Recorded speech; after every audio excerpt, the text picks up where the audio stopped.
grâce, Père, tu as déjà pris, mon sang a déjà payé, mon sang a coulé, Père.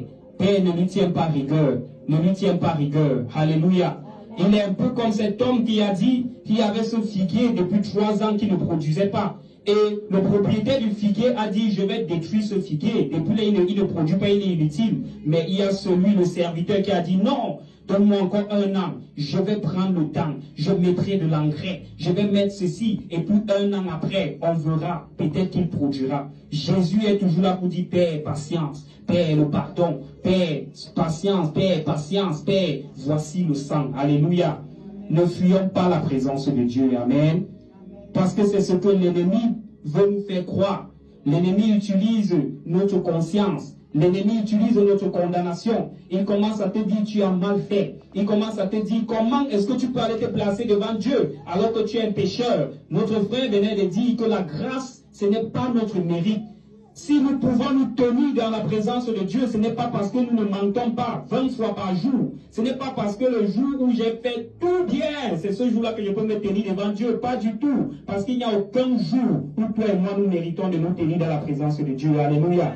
Il dit que je peux me tenir dans sa présence parce que Christ a fait un travail pour moi. Parce que Christ est parti et il a payé le prix pour cela. Parce que Christ a versé de son sang. Parce que Christ s'est soumis au Père. Il a accepté l'humiliation que toi et moi nous méritions. Il a accepté de prendre les coups. Il a accepté d'être dénudé devant le monde afin que toi et moi nous puissions avoir ce pont qu'est la croix qui chaque jour nous permet de nous tenir devant le Père. Alléluia.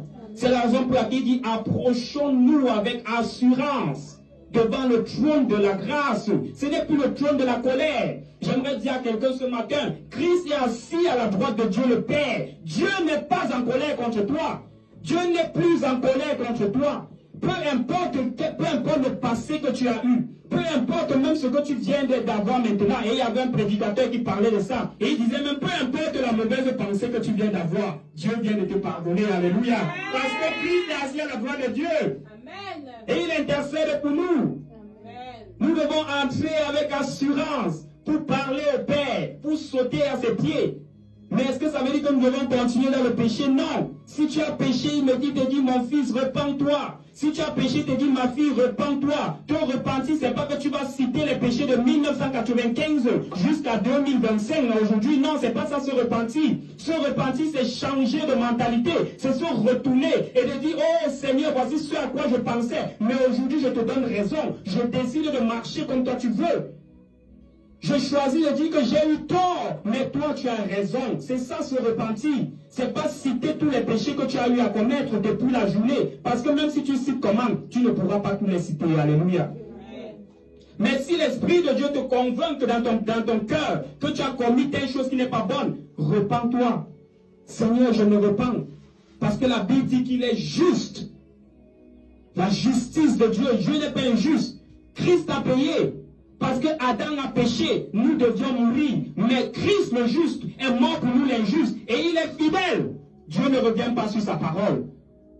Il est fidèle à sa parole. La Bible dit que si nous sommes fidèles, Dieu reste fidèle. Alors Dieu est obligé, comme notre frère disait, Dieu est obligé, tenu de nous pardonner. Pour quelle raison? Dieu est fidèle et juste.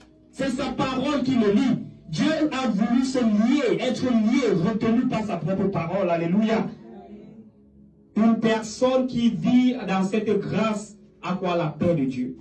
La paix. Dieu est venu être en paix avec nous. Et l'ascension de Christ nous démontre cela. Christ a réussi sa mission. Christ a réussi le but pour lequel il est venu sur terre. Et c'est la raison pour laquelle il est à la droite. Il est à la droite qui marque quoi? L'autorité. Il est assis, qui marque quoi? Le repos. Nous avons là maintenant la restauration de ce qui s'est passé dans l'ancienne alliance, ce qui s'est passé dans le jardin d'Éden. On voit comment Dieu a travaillé pendant 6 jours et il a fait entrer l'homme dans le 6e jour. Dieu a prêt tout et il fait entrer l'homme dans cela. C'est pour cela que le salut, Christ a tout fait. Et maintenant qu'il est assis, toi et moi, nous devons entrer dans le repos de Dieu. On ne force plus rien, mais Christ, Dieu a tout fait en Christ. C'est pour cela que toutes nos bénédictions se trouvent où? En Jésus-Christ. Béni soit Dieu qui nous a déjà bénis. Où? En Christ Jésus. Alléluia. J'aimerais dire à quelqu'un.